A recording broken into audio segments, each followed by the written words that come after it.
Darren was looking for someone to talk about food and wine at this Crambo event, and I quickly pointed out, "You's your mum, Darren." I'm happy to take that on for you. So actually, the start of when I started researching this topic comes on. Is this on? Oh, I went reading twice. Okay, so this is my first slide. And in the top right corner, you see a logo for Irish Biltong. That's actually my brother in the middle on the left. He's a rugby player in Hong Kong and has a brand distributing Biltong from the Eastern Cape called Biltong Chief, which is doing really well.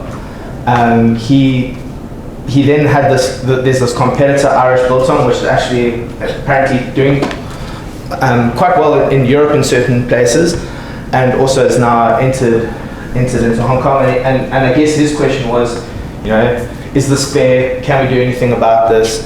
And when I mentioned to Jenny and to Natalie that I was thinking about talking about this, Jenny came and she said, Irish Biltong, without going into the legal stuff involved, it's just not right.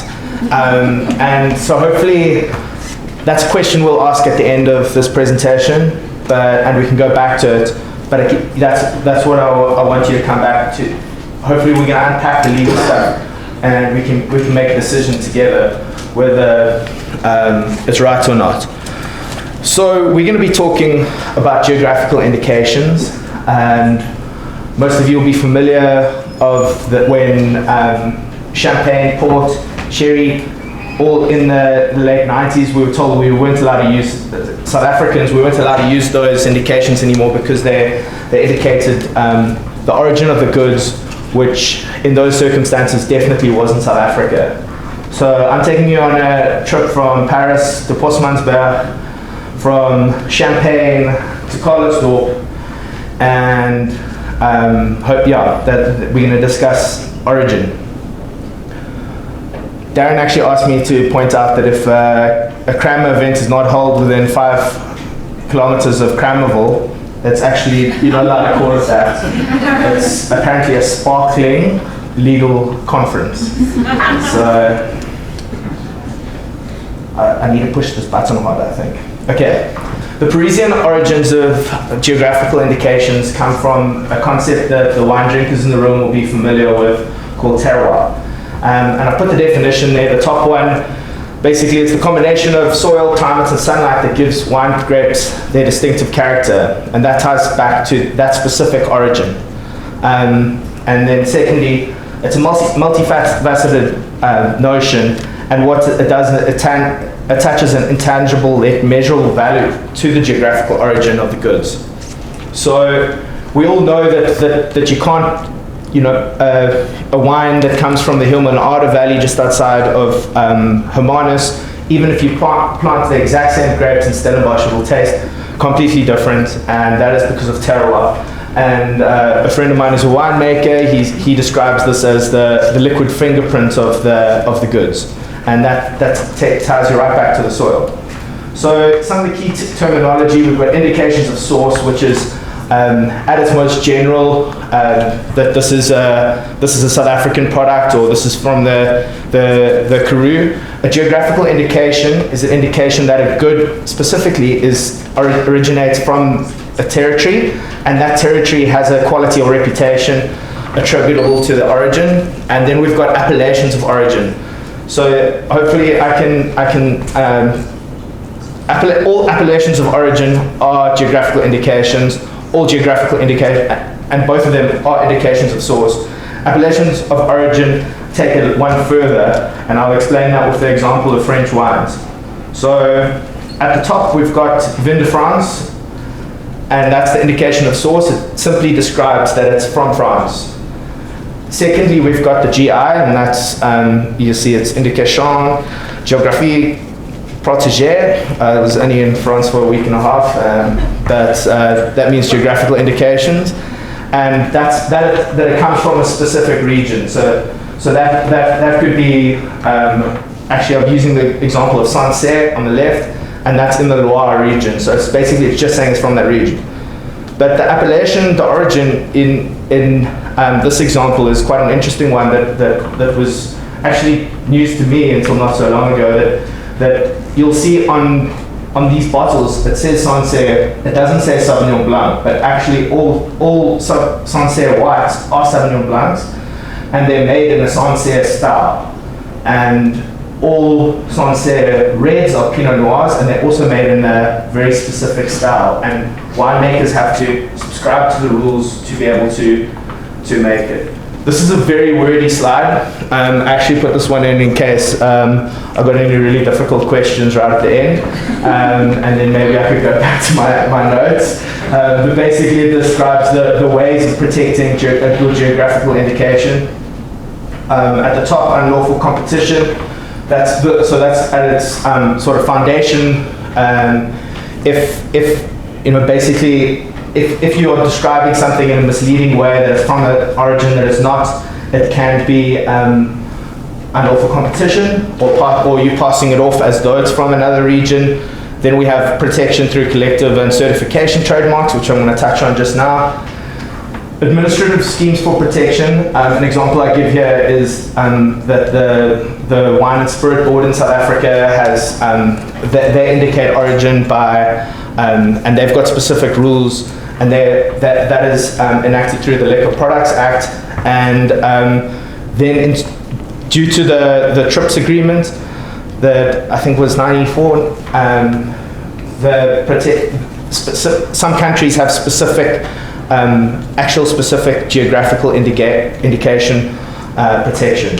So where do South Africa fit into this? Okay, so there's the common law down the left, trademark protection through certification and collective trademarks in the middle, and a sui generis system for protection of GIs on the right. We've got a strong common law in South Africa. We've got a few people in the middle using the collective and certification trademarks that the Trademarks Act in 1993 gives you the ability to do. And I'm going to explain the developments in the last year to show that we will actually have our own form of protection for GIs in the near future. In the EU, I'm not going to go into this too much. You've got PDOs, designation of origin, PGIs, geographical indications, and TSGs. So prosciutto di Parma is an example of the PDO, and that's explaining the natural and human factors. That's your appellations of origin example. It's actually not. It's your geographical indications. In the middle one, you've got Cornish pasties and Welsh cider, which is a more specific way of making something, and you can the EU regulations mean that you can only make a Cornish pasty in Cornwall. And then we've got another example, and perhaps this is just a little hint for when we're coming back to the biltong question, is TSGs are traditional specialities, and basically a Napolitana style pizza or a lambic Belgian beer, you can make them anywhere in the world, but as long as you subscribe to the specific requirements and production methods. So that's just an example of what it looks like on the register for Belgian beer. Okay. South African GIs in the EU, you'll be interested to know that there are loads of South African wine regions that are protected.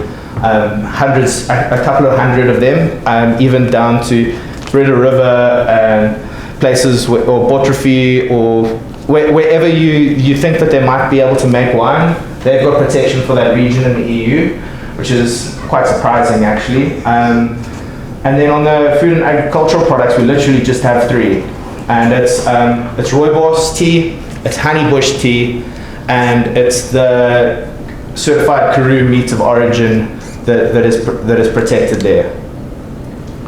So Karoo lamb and protecting Karoo meat of origin.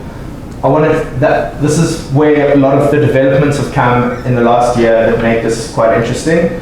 So the existing approach is through certification trademarks, and the proposed approach or the future approach is going to be that they actually will be protected through GIs. Certification trademarks in the Karoo meat of origin, we've got actual certifications from the body, and here's some of the rules. It's it has to be, you get audited by the Karoo Development Fund to see that you complying with all the requirements that they've set out in the certification trademark, which they have filed at the trademark registry. And so the developments in the last year. Okay, 1990, the Agricultural Product Standards Act comes out. That gets amended due to TRIPS in 1998, providing for the minister to make legislation regarding geographical indications. And then we have, in March this year, the actual regulations coming through. So from 1998 to 2019, not much happens on this front, but then the legislation or the regulations finally get published. And in August of this year, the invitation for objections to any objection that anyone might have, you had an opportunity of 30 days to submit your objection to Karoo lamb becoming a geographical indication. I don't know how much time I've got. Apparently it's not too much. Question, where do we stand on Volkswagen? I think it's one of the most exciting brands, and the question is whether, is it a trademark? It sounds like a pretty weak one. And I don't know, some of you that are following the brand would see that it's in Woolworths at the moment. Ashton Kutcher is invested in the Volkswagen brand, and the question that those following trademarks are going to be asking is Volkswagen a trademark? And the actual registration is Volkswagen Sol of South Africa, but actually abroad, in the UK specifically, they've managed to get trademark protection for the word Volkswagen on its own. And there's a picture of Prince Harry wearing them. So they are taking off globally. And obviously, as I pointed out in this slide, Section 10.2b of the Trademarks Act doesn't allow you to register trademarks that designate the kind quality of the goods, but is it describing it in the UK context? So, and perhaps it is in if you're Dutch or if you're German. So that's I've been told that to stop, and some interesting developments that other brands have tried to register Fellies, and the same guys at the Volkswagen are doing Pluckies, and that's it from me as far as my presentation goes. Hope that was interesting in some respects. Thanks, Nick. Don't go. I think we've got 2 minutes left for questions. So if anybody has any questions, we seem to be having difficulty with Slido that's feeding back everybody's questions for the entire crammer into this room. And I'm not sure how Nick feels about answering patent questions right now. So maybe there's a trademark question or something related to this that somebody would like to ask. If so, just raise your hand and we'll hand you a microphone. Does anybody have any questions? Oh, is there one there? Oh. But the middle one, Can I choose my one? Oh, no, not the middle one. only the last one is yours. Yeah. Okay. How can local brand owners protect locally produced products? Okay, I could answer this on a number of levels. At its simplest, register a trademark for your product. Sorry, I've lost that again.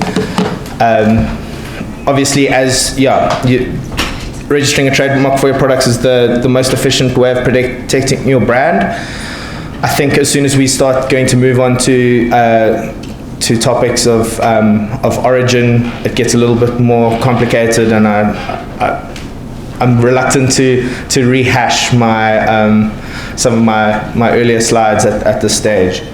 But I think that was specifically about just the South African product in respect. So build a brand, and that's actually maybe one thing I would say is in the Karoo lamb example, it's a little bit disappointing for me that there's not a brand from a farm in wherever that just jumps into your mind and says, and when I see lamb from this from this brand, whether it's at Woolworths or Checkers, that you're like, wow.